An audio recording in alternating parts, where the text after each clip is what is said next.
Tuhan firman-Mu ajaib, kekal meski gunung menghilang. Tiada huruf yang gagal, tak terpatahkan siasat. Hidup seperti-Mu ya Allah, lebih dari emas. Aku bersaksi kitab-Mu, kitab yang suci. Mendengarkan firman-Mu, hibur hati yang luka. Terangilah langkahku kemanapun ku pergi. Biarkanlah firman-Mu berkuasa atasku. Ubahkanku, bebaskanku, ku mau menyenangkan-Mu. Tuhan firman-Mu ajaib, kekal meski gunung. Ubah dan bebaskan aku, mau menyenangkan-Mu. Salam jumpa pemirsa terkasih, saya menyambut Anda sekalian dimanapun Anda berada. Dalam episode terbaru, program studi harian kita, Semua Kitab Suci. Kita telah sampai dalam studi kita di kitab-kitab perjanjian baru. Surat kedua kepada jemaat di Korintus, pasal yang ke-5. Dan hari ini kita akan memulai bagian kedua dari pasal 5 ayat ke-11 sampai akhir pasal yang berbicara tentang pelayanan pendamaian, pekerjaan kita di bumi sebagai duta bagi Allah. Bila Anda rindu mendengar tentang topik ini, ambillah Alkitab Anda dan bukalah pasal ini serta bergabunglah dengan kami bersama keluarga Anda untuk berpartisipasi bersama dalam mempelajari firman Allah yang hidup. Untuk memulai, izinkan saya untuk menyambut para tamu kehormatan di studio, para hamba Tuhan, Saudara Ishak Elias, selamat datang. Terima kasih. Saudara Muin Bashir, Terima selamat kasih datang. Saudara Ayat. Juga para hadirin yang telah bergabung di studio, selamat datang. Saya akan membaca beberapa ayat dimulai dari ayat 11, lalu saya akan kembali untuk bertanya kepada Saudara Muin. Kami tahu apa artinya takut akan Tuhan, karena itu kami berusaha meyakinkan orang. Bagi Allah hati kami nyata dengan terang, dan aku harap hati kami nyata juga demikian bagi pertimbangan kamu. Dengan ini kami tidak berusaha memuji-muji diri kami sekali lagi kepada kamu, tetapi kami mau memberi kesempatan kepada kamu untuk memegahkan kami, supaya kamu dapat menghadapi orang-orang yang bermegah karena hal-hal lahiriah dan bukan batiniah. Sebab jika kami tidak menguasai diri, hal itu adalah dalam pelayanan Allah. Dan jika kami menguasai diri, hal itu adalah untuk kepentingan kamu. Sebab kasih Kristus yang menguasai kami. Karena kami telah mengerti bahwa jika satu orang sudah mati untuk semua orang, maka mereka semua sudah mati. Dan Kristus telah mati untuk semua orang, supaya mereka yang hidup tidak lagi hidup untuk dirinya sendiri, tetapi untuk Dia yang telah mati dan telah dibangkitkan untuk mereka. Sebab itu, kami tidak lagi menilai seorang juga pun menurut ukuran manusia. Dan jika kami pernah menilai Kristus menurut ukuran manusia, sekarang kami tidak lagi menilainya demikian. Saudara Muin, hal-hal apa saja yang memotivasi Paulus untuk melayani Tuhan di seluruh ayat-ayat ini? Sebenarnya lebih dari satu hal yang memotivasi dan menyemangati Rasul Paulus dalam pelayanannya. Kita telah melihat sebelumnya berbagai kesulitan dan kesakitan yang telah ia lewati. Namun di sisi lain kita telah melihat bahasa kepastian yang ia pakai di awal kitab ini. Dalam ayat 10 ia berkata, sebab kita semua harus menghadap tahta pengadilan Kristus. Ia berbicara tentang Tuhan yang menguji segala tindakan dan berkata bahwa pelayanan-pelayanan kita dikenalnya dan bahwa Tuhan akan mengevaluasi hal ini. Hal-hal ini memotivasi dia untuk melanjutkan pelayanannya. Ia tahu artinya takut akan Tuhan, orang percaya dan hamba Tuhan khususnya yakin akan bagian ini. Terornya Tuhan yang artinya takut akan Tuhan karena penghakiman Allah akan terjadi. Kita memperkenalkan Tuhan dalam kasih karunia dan kemurahannya. Namun beberapa orang tidak datang dengan metode ini, jadi bagaimana kita dapat membujuk mereka dengan menyuguhkan sisi lain kepada mereka? Sebenarnya itulah Injil dengan kedua sisinya. Itu berbicara tentang kasih Tuhan dan berbicara tentang penghakiman Tuhan. Ia berkata dalam kitab Ibrani, ngeri benar kalau jatuh ke dalam tangan Allah yang hidup. Kita dapat membujuk orang dengan menggunakan takut akan Tuhan. Dan itu membuat kita berbicara dengan enteng dan membuat kita berbicara tanpa rasa kepedulian. Kita mengatakan fakta-fakta yang terbukti, tetapi kita mengatakan semua itu seakan-akan kita sedang bercerita sebuah kisah. Walau aktornya yang tahu bahwa ia sedang mengatakan perkataan yang tertulis dalam sebuah dongeng, membujuk mereka di depannya dengan metodenya sendiri, terkadang tersenyum, terkadang menangis dan sebagainya. Hal-hal ini memberi Paulus sebuah motivasi bagi pelayanannya. Ia berjeri lelah sebanyak mungkin untuk membujuk orang-orang, tapi ketika mereka menolak kasih Kristus, ia mulai bicara tentang penghakiman dan berdiri di hadapan tahta Kristus untuk dihakimi. Baik. Ia berkata dalam ayat 12, Saudara Ishak, dengan ini kami tidak berusaha memuji-muji diri kami sekali lagi kepada kamu, tetapi kami mau memberi kesempatan kepada kamu untuk memegahkan kami supaya kamu dapat menghadapi orang-orang yang bermegah karena hal-hal lahiriah dan bukan batiniah. Apakah ini keinginan Paulus untuk bermegah dan bahwa orang-orang akan bangga kepadanya? Tentu tidak, karena ia mengatakan alasannya di sini. Dalam ayat yang sama yang sedang Anda baca ayat 12, ia berkata supaya kamu dapat menghadapi orang-orang yang bermegah karena hal-hal lahiriah dan bukan batiniah. Problemnya adalah bahwa ada para penipu, rasul-rasul palsu dan hamba Tuhan palsu yang menyerang kerasulan Rasul Paulus, dan ia menyebut mereka di sini, mereka yang bermegah dalam penampilan tidak dalam hati. Para pengajar palsu adalah orang-orang yang berbicara dalam penampilan, namun ia sedang memberitahu para saudara seiman di Korintus bahwa ia akan memberi mereka sebuah kesempatan untuk bermegah atas nama mereka, sehingga mereka akan mampu menjawab klaim orang-orang yang mengatakan hal-hal tanpa bukti. Dan ketika mereka menyadari kebenaran pelayanan Paulus dan rasul lainnya, mereka akan bisa berkata kepada orang-orang munafik atau para aktor bahwa mereka mempunyai sesuatu untuk bermegah. Mereka punya seorang hamba Tuhan yang terhormat dan pelayanan yang terhormat. Faktanya tujuan rasul adalah untuk melindungi kebenaran yang mereka telah terima dan agar mereka tetap berada dalam kebenaran. Ia tidak khawatir tentang menggunakannya atau menggunakan situasi-situasi ini sebagai alat untuk menanggapi kepada orang-orang yang ragu-ragu. Tapi tujuan adalah jiwa-jiwa, tujuan adalah saudara-saudara seiman di Baik, Korintus. kita rehat sejenak dan kembali untuk menjawab pertanyaan hadirin. Pemirsa terkasih, kita akan berjumpa kembali setelah rehat. Tetap bersama kami. Arti utama dari kata menginjil dalam bahasa Yunani adalah proklamasi atau memanggil. Dan istilah ini digunakan sekitar 60 kali dalam Alkitab. Dan proklamator pada masa lampau biasanya seorang tokoh yang penting, ia berperawakan tinggi. Dipakai oleh raja atau negara untuk memproklamasikan hukum-hukum, perintah-perintah, dan ketentuan umum untuk rakyat-rakyat. Mengapa kita sekarang menginjil? Karena inilah keinginan hati Allah. Karena para malaikat tidak menginjil. Karena kita adalah ranting-ranting pokok anggur. Karena kebutuhan dan tanggung jawab. Karena kebutuhan yang sangat besar untuk memberitakan. Dan karena itu adalah perintah ilahi.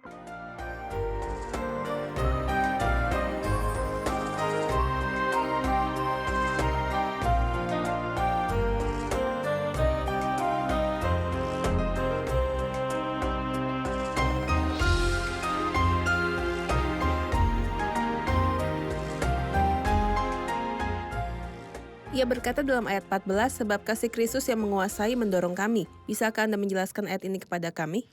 Apakah arti dari kasih Kristus mendorong kita? Kita telah mendengar tentang teror akan Tuhan, takut akan Tuhan. Namun bagaimana dengan arti dari kasih Kristus mendorong kita? Mendorong saya bukan berarti membatasi saya dan saya tidak bisa keluar darinya. Seperti ketika musuh mengepung sebuah kota dan orang-orang yang di luar tidak dapat masuk dan yang di dalam tidak dapat keluar. Bukan itu maksud Paulus, ia memaksudkan yang lain. Ia berkata kasih Kristus mengelilingi dia dari setiap sisi, belakang, depan, kiri, dan kanannya. Dan kasih ini memberi dia sebuah motivasi untuk berbicara kepada semua orang. Seperti yang ia katakan dalam ayat sebelumnya, semua sudah mati. Ia ingin mengatakan itu juga. Kasih itu untuk semua, jadi ia ingin berkata bahwa tidak ada hal harus dia lakukan, tetapi untuk menyampaikan kasih Kristus kepada orang lain. Saudara Ishak melanjutkan pembicaraan ini. Setelah ia berkata karena kasih Kristus yang menguasai atau mendorong kami, ia berkata karena kami telah mengerti bahwa jika satu orang sudah mati untuk semua orang, maka mereka semua sudah mati, dan ia mati untuk semua orang. Saya ingin tahu, ketika ia berkata bahwa Kristus mati untuk semua orang, apakah itu berarti bahwa semua orang atau setiap orang akan diselamatkan oleh perbuatan Kristus? Tentu saja tidak. Mengapa? Mari kita kembali lagi ke ayat dan ia mati untuk semua orang. Saya paham dari ini bahwa ketika Tuhan Yesus naik kayu salib, kematiannya cukup bagi semua orang. Jika semua orang bertobat dan percaya, semua orang di sepanjang sejarah. Perbuatan Kristus itu cukup dan bahkan lebih. Itulah arti dari ia mati untuk semua orang. Perhatikanlah bahwa ia berkata karena kami telah mengerti bahwa jika satu orang sudah mati untuk semua orang, maka mereka semua sudah mati. Atau kita dapat mengatakannya dengan lebih akurat, maka mereka semua sudah mati. Karena kita paham dari Efesus pasal 2 bahwa sebagai manusia kita semua mati Dalam pelanggaran dan dosa. Jadi pertama, ia mati untuk semua orang. Jadi Kristus mati untuk semua orang dan semua orang sudah mati. Ia mati untuk semua orang. supaya mereka yang hidup, bukan semua orang, tetapi mereka yang hidup. Siapakah mereka yang hidup? Mereka adalah orang-orang yang mati, tapi mereka telah menerima Tuhan Yesus Kristus sebagai juru selamat mereka.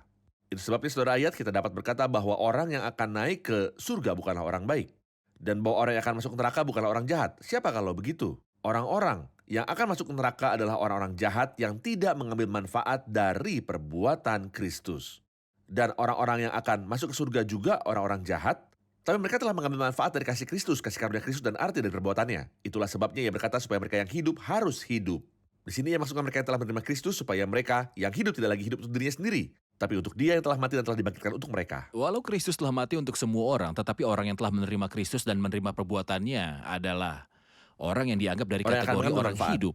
Supaya Benar. mereka yang hidup tidak lagi hidup. Ya, Seseorang di tengah hadirin ingin mengatakan sesuatu.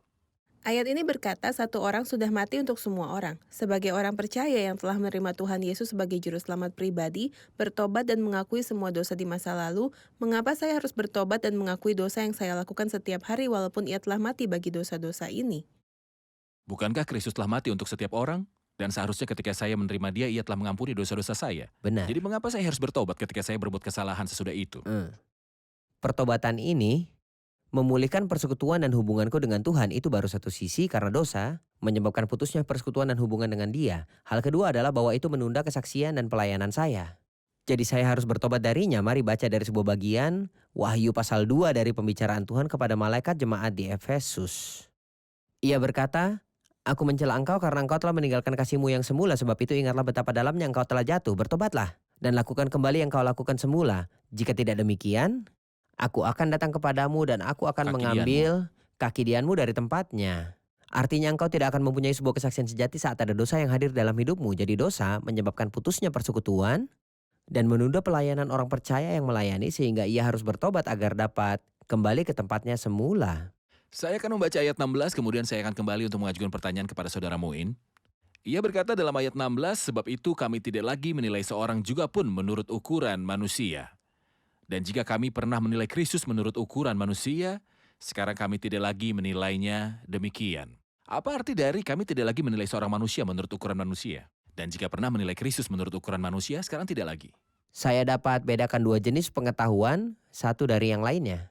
Pengetahuan yang berkaitan dengan manusia dan Kristus. Sebab itu kami tidak lagi menilai seorang juga pun menurut ukuran manusia. Itu terjadi dalam keluarga Allah, lingkup iman. Di luar lingkup iman kita biasa mengenal orang tertentu seperti insinyur, dokter, pebisnis. Dan kita mengenal keluarga orang-orang tertentu tetapi kita tidak mengenal individu-individu yang miskin. Ini mengevaluasi orang-orang dan mengenal mereka menurut posisi mereka. Sesudah iman, semua perbedaan ini mencair sepenuhnya karena setiap orang telah memperoleh iman yang berharga yang membuat mereka semua sama oleh kebenaran Allah kita. Setiap orang telah menerima satu iman dan setiap orang mempunyai satu tempat di hadapan Tuhan. Rasul Yakobus berkata, "Jika seorang masuk ke dalam kumpulanmu dengan memakai cincin emas dan pakaian indah dan Anda membuatnya duduk di tempat yang baik, di tempat utama, sedangkan orang miskin duduk di kursi yang terakhir." Tidak dalam keluarga Allah, tidak ada pengetahuan yang menurut ukuran manusia, hanya satu pengetahuan karena kita semua terhubung dengan satu iman, satu roh. Ketika Kristus berada di bumi, ia dikenal menurut ukuran manusia. Mereka melihat Dia, menjamah dan berinteraksi dengan Dia. Ketika mati, mereka melihat kuburnya dan salibnya. Setelah kebangkitan dan kenaikan Kristus, semua ini menjadi tidak ada nilainya bagi orang percaya. Begitu juga kubur dan salibnya tidak ada nilainya. Hubungan kita dengan Kristus adalah hubungan spiritual. Ketika Maria menjamah Tuhan, ia memberitahu Dia, jangan menjamahnya. Tuhan ingin berkata hubungan dan pengetahuan bukan menurut ukuran manusia. Bukan sebuah hubungan fisik tetapi sebuah hubungan spiritual yang tertinggi. Tidak seperti hubungan orang percaya dengan Kristus ketika ia hadir dalam wujud manusia. Kita rehat sejenak lalu kembali untuk menjawab pertanyaan hadirin. Pemirsa terkasih, kami akan kembali setelah jeda rehat.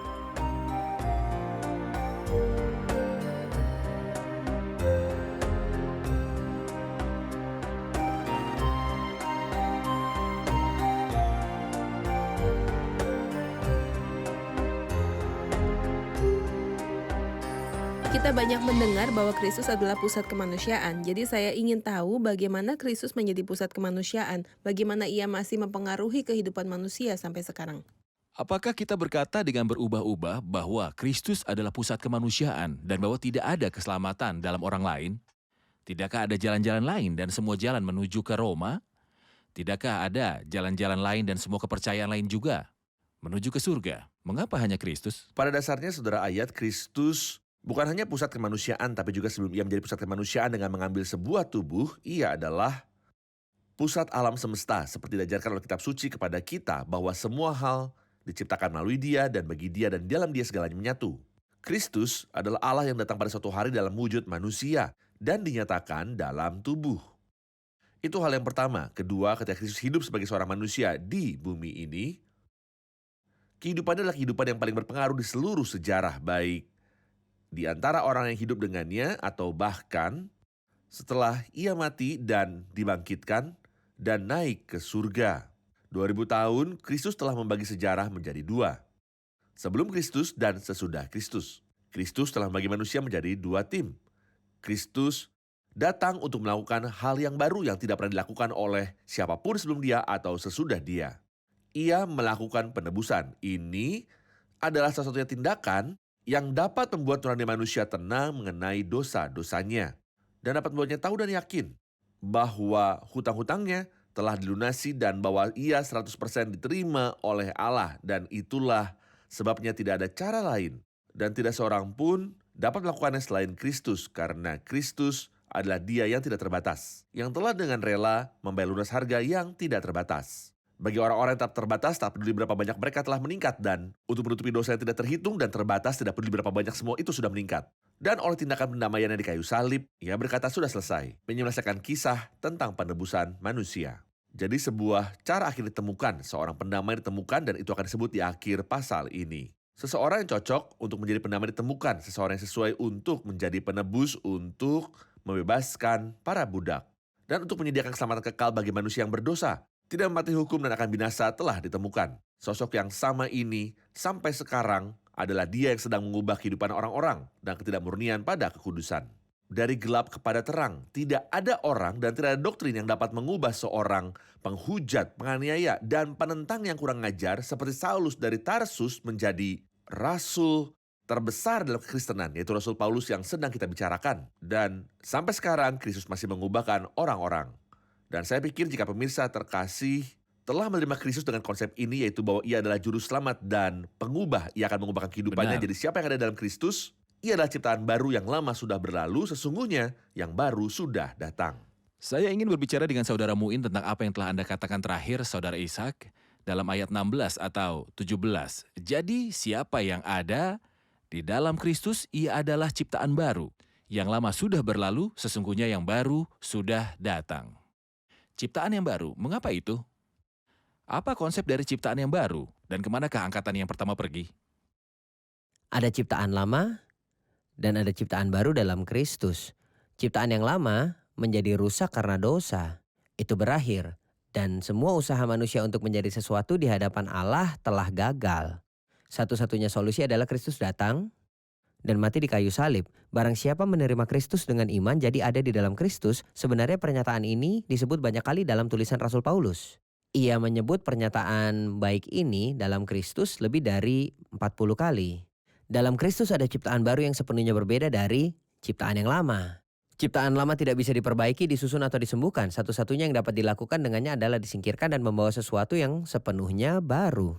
Siapa yang dapat melakukannya? Hanya Kristus. Jadi Kristus tidak memperbaiki, Kristus tidak mengubah satu dan meninggalkan yang lain, ia tidak melakukan itu. Tidak, ia Ia melakukan sepenuhnya itu melakukan transformasi karena manusia dan telah menjadi mengubah rusak. keadaannya. Tidak ada yang dapat diperbaiki, dia telah rusak sepenuhnya. Jadi apa yang harus dilakukan kepada sesuatu yang sudah tidak ada lagi harganya? Dibuang. Ia berkata yang lama sudah berlalu, sesungguhnya yang baru sudah datang. Dan kita mungkin bertemu dengan seseorang, ia berkata bahwa ia telah menerima Kristus. Dan ketika Anda bertanya kepadanya kapan, ia menjawab telah bertemu dia pada hari anu, atau tempat anu dan pelayanan anu. Tetapi cara bicaranya masih sama dengan cara bicara masa lalunya. Dan cara hidupnya juga seperti masa lalunya, tanpa perubahan. Jadi apakah iman orang ini iman yang sejati? Harus ada perubahan. Ketika orang buta berjumpa Kristus, ia berkata, aku tadinya buta, sekarang dapat melihat. Pria yang dimasuki roh jahat di tanah Gadara, mereka mendapati dia duduk dan berpakaian dan sudah waras. Saya tidak berkata bahwa harus ada perubahan yang komplit, namun harus ada awal perubahan dalam kehidupan, perilaku dan urusan-urusannya. Harus ada suatu pembaruan, harus ada hal-hal baru yang terjadi dan mereka yang di sekitar dia harus bisa melihat itu dan harus merasakannya. Perubahan motif dari dalam. Hubungannya dengan yang lama, ia harus membenci semuanya. Hubungan dengan yang baru, ia harus mencintai semuanya. Sebuah perubahan harus muncul, kalau tidak, ada tanda tanya mengenai kehidupannya. Salah seorang hadirin ingin bertanya, mari kita dengarkan pertanyaannya. Ayat ini berkata yang lama sudah berlalu, sesungguhnya yang baru sudah datang. Apakah ini meniadakan nilai manusia dengan berbagai kelebihannya, karunia-Nya, dan ciri-ciri yang telah Tuhan taruh dalam dirinya? Jadi Apakah apakah semua hal di masa lalu bersama semua tidakkah kelebihannya sebuah hilang? nilai bagi manusia sendiri pada awalnya, atau apakah ia maksudkan bagian yang terkait dengan sifat dosa di dalamnya? Apa yang Anda pikirkan tentang hal itu? Hal-hal yang lama telah berlalu termasuk berbagai kelebihan dan karunia dan talenta manusia. Apakah semua itu juga telah hilang? Tidak, saya tidak berpikir begitu. Tentu Tuhan tidak menghilangkan kepribadian manusia dan iman tidak mengubahkan kepribadian. Jadi apa akhirnya? Yang berakhir adalah segala sesuatu yang berhubungan dengan Adam. Sebagai kepala, karena Kristus telah menjadi kepala baru, Adam terakhir. Dan hal kedua adalah bahwa seluruh dosa di masa laluku dibuang ke dalam lubuk laut. Jadi moral-moral orang yang berdosa, perilaku jahat, Ya. dan ciri-ciri kehidupan lama di dalam Adam adalah hal-hal yang berakhir. Benar, Itu saja. hal lama adalah ciri-ciri kehidupan lama dalam Adam, tetapi jika seseorang cerdas, ia akan tetap cerdas. Jika seseorang entah bagaimana lambat, dia akan tetap lambat. Dan saya pikir bahwa hal-hal baik di dalam manusia dipakai awalnya dalam kejahatan itu adalah hal yang lama. Namun Tuhan dalam kasih karunia-Nya merumuskan entitas manusia sendiri. Ia merumuskan talenta-talenta atau kelebihan-kelebihan dalam hal yang baru. Misalnya seorang dengan suara yang merdu pada seorang penyanyi. Setelah ia percaya pada Kristus, Tuhan akan memakai suara ini. Ia akan menyanyikan himne-himne. Jadi hal yang lama menjadi hal yang baru dan Benar. seterusnya. Ya, benar sekali. Baik, pelajaran apakah yang telah kita petik dari episode kita hari ini? Kita telah tahu bahwa kasih Tuhan mengelilingi kita, mendorong kita, dan bahwa kita harus menikmati kasih ini serta harus membiarkannya menembus kita, sehingga ketika kita memberitahu orang-orang bahwa Tuhan mengasihi mereka sampai ia rela mati, kita akan mampu menyampaikan pesan ini tanpa menjadi dangkal, karena ini akan menjadi sesuatu yang hidup di dalam diri kita dan sesuatu yang kita hidupi sepanjang waktu. Bagus. Apalagi? Kebaikan bukanlah hal yang akan membuat orang masuk surga. Dan kejahatan tidak membuat mereka masuk neraka. Tetapi masuk surga didasarkan pada menerima Tuhan Yesus sebagai juru selamat pribadi. Baik. Apalagi? Silakan. Jika hidupku tidak berubah dan tidak berkembang, maka aku harus memeriksa diri sendiri untuk melihat apakah aku benar-benar memiliki iman dalam Kristus atau tidak. Karena Alkitab mengajarkan kepada kita bahwa kehidupan semua orang yang berjumpa dengan Kristus pasti diubahkan. Poin yang bagus. Satu komentar terakhir. Yang lama sudah berlalu. Frasa ini tidak berarti bahwa kepribadianku dihapus, tetapi Tuhan memakai segala hal dalam kepribadianku untuk kemuliaannya sendiri. Jika aku adalah seorang yang suka melakukan segalanya dengan cepat, ia akan memakai itu untuk kemuliaannya sendiri. Baik, terima kasih. Tuhan memberkati. Terima kasih para hamba Tuhan. Terima Kita kasih. lanjutkan diskusi di episode selanjutnya. Pemirsa terkasih, hanya di dalam Kristus yang lama sudah berlalu. Sesungguhnya yang baru sudah datang. Hanya di dalam Kristus. Jadi siapa yang ada di dalam Kristus? Ia adalah ciptaan baru. Jika Anda ingin tahu arti dari sebuah ciptaan baru di dalam Kristus, jika Anda ingin tahu arti dari sebuah entitas baru, arti dari makhluk ilahi di bumi, mempunyai kehidupan di dalam bumi, itulah manusia dalam Kristus. Ada sebuah kesempatan yang terbuka bagi setiap orang di muka bumi yang merasa bahwa ia jahat. Alkitab memberitahu kita bahwa Allah tidak memperbaiki sesuatu dan meninggalkan yang lain. Jangan menyuruh Allah untuk memperbaiki tangan atau matamu atau lidahmu, tetapi mintalah agar Dia memberikan transformasi total, entitas baru yang komplit. Daud berkata, "Jadikanlah hatiku tahir ya Allah." Hanya di dalam Kristus. Hanya Kristus yang dapat memberi suatu hati yang baru. Hanya Dia yang mampu memberi entitas baru. Dan hanya mereka yang berada dalam Kristus adalah orang-orang yang disebut ciptaan baru. Sudahkah Anda mengalami ini? Pernahkah Anda mengalami akhir dari hubungan dengan Adam yang telah berdosa dan berada di dalam Kristus dan memiliki kehidupan Allah? Jika Anda ingin menjalani hidup yang penuh hormat ini, terimalah Kristus sebagai Tuhan yang menyatakan diri sebagai manusia. Dan terimalah perbuatannya sebagai satu-satunya jalan keselamatan. Kita bertemu kembali di episode yang selanjutnya. Tuhan menyertai.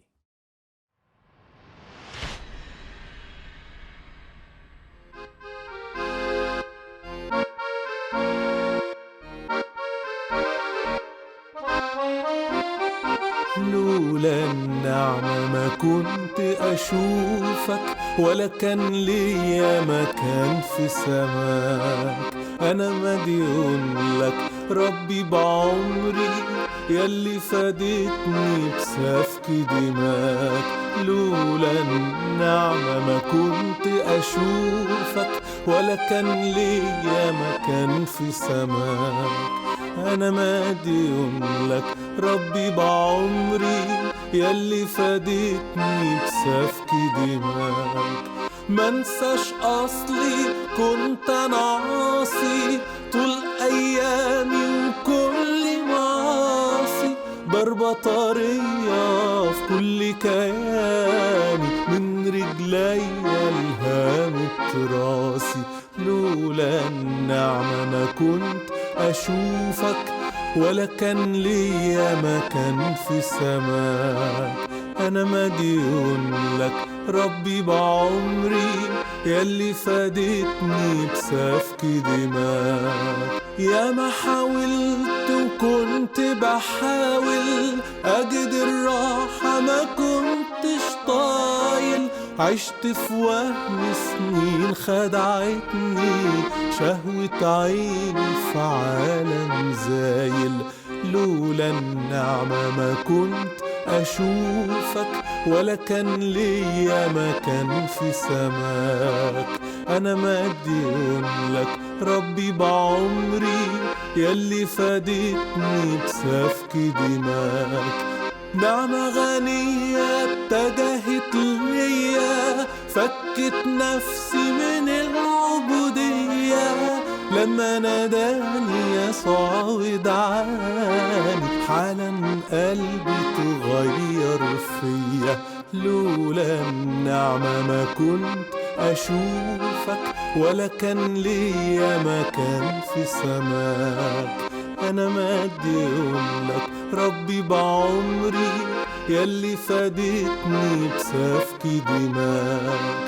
نعمة تكفي طول الرحلة، من بدايتها لحد لقاك. ماشية معايا كل عناية، حد ما تيجي تاخدني سماك. لولا النعمة ما كنت أشوفك، ولا كان ليا مكان في سماك.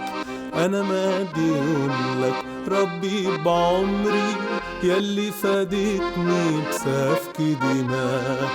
لولا النعمة ما كنت أشوفك، ولا كان ليا مكان في سماك.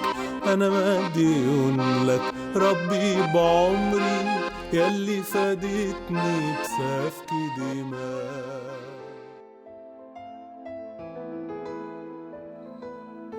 Tuhan firman-Mu ajaib, kekal meski gunung menghilang. Tiada huruf yang gagal, tak terpatahkan siasat. Hidup seperti-Mu ya Allah, lebih dari emas. Aku bersaksi kitab-Mu, kitab yang suci. Mendengarkan firman-Mu, hibur hati yang luka. Terangilah langkahku kemanapun ku pergi. Biarkanlah firman-Mu berkuasa atasku. Ubahkanku, bebaskanku, ku mau menyenangkan-Mu. Tuhan firman-Mu ajaib, ubah dan bebaskan aku.